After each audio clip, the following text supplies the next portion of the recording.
Let's go, Mr. President. Friends, we are very glad to see you, and first of all I would like to thank you once again for making this decision to participate in the commemorative events to honor the 80th anniversary of the victory in the Great Patriotic War. I remember our constructive and useful conversation back in 2023 when you visited our country for the first time to participate in the Russia-Africa Summit in St. Petersburg. This time your visit to Russia to celebrate the 80th anniversary of the victory is a great symbol, and it reflects the friendly character of relations between Burkina Faso and Russia. And I would like to mention your country's contribution to defeating German Nazism and its allies. Some 30,000 Burkinabe fought with anti-Hitler coalition forces under the leadership of legendary Frenchman Charles de Gaulle, and now we are united by our joint goal to fight against terrorism and extremism, and we will continue to support the Republic in restoring constitutional and lawful order to fight against unlawful factions that are still operating in some parts of Burkina Faso. In recent years we have accomplished great progress in mutually beneficial cooperation in various fields. In the end of 2023, after more than 30 years of hiatus, the Embassy of Russia in Ottawa was turned operational again, and the economic operation is also important. Even if trade is modest, it's growing, which is a good trend, and we need to preserve it, and we will continue to work together on further strengthening our economic ties and diversify further our trade cooperations. And it was useful to hold economic days of Burkina Faso in Russia that were held in 2024, and it was attended by the high-level Burkinabe delegation led by the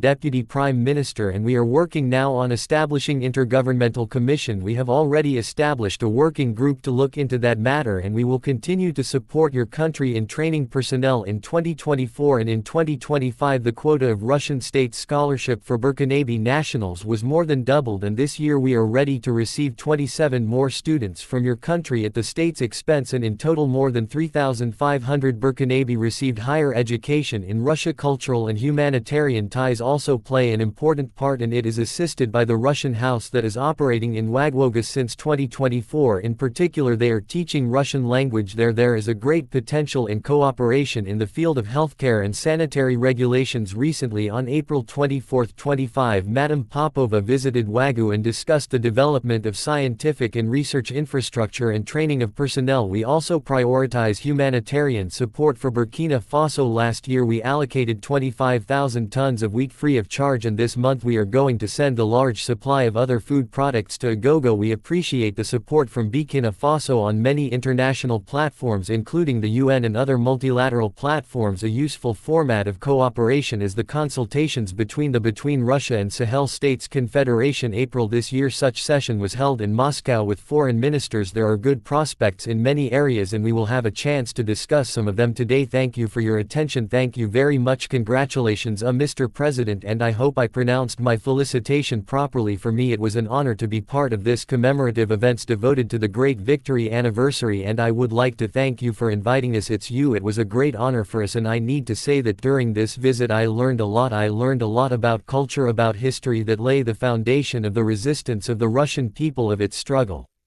I learned of sacrifices your people made, and due to these sacrifices we are free now, and I would like to thank you once again for this invitation. And this meeting allows us to think about what's happening in the world today and to think about the prospects as well. The obstacles that we can see today must not stop us. These obstacles, in some way they are even an advantage, because despite all the sanctions that were imposed on the Russian Federation by many states, Russia is still holding the leading position internationally, and we understand this. We understand how difficult it is. And I watched the parade. I watched the soldiers marching in front of us during the parade. I saw the equipment, including the tanks that from the times of World War II, and I saw the modern equipment, and we would like to see the cooperation between our countries developing rapidly, developing swiftly, and acquired new shapes and forms. We thank you for your attitude towards Burkina Faso. Today I visited Mandela Institute, and we understand that apart from defense and security there is another essential field, which is science and education, and we would like to see Russia assisting us in training and educating our youth to help us to develop our own industries, our own enterprises, machinery, other types of manufacturing, because it's very important for Africa. We believe that terrorism that we can see today is a legacy of imperialism, and that's something that we fight against. If we put an end to this war, if we have a strong army, then we can develop our motherland. This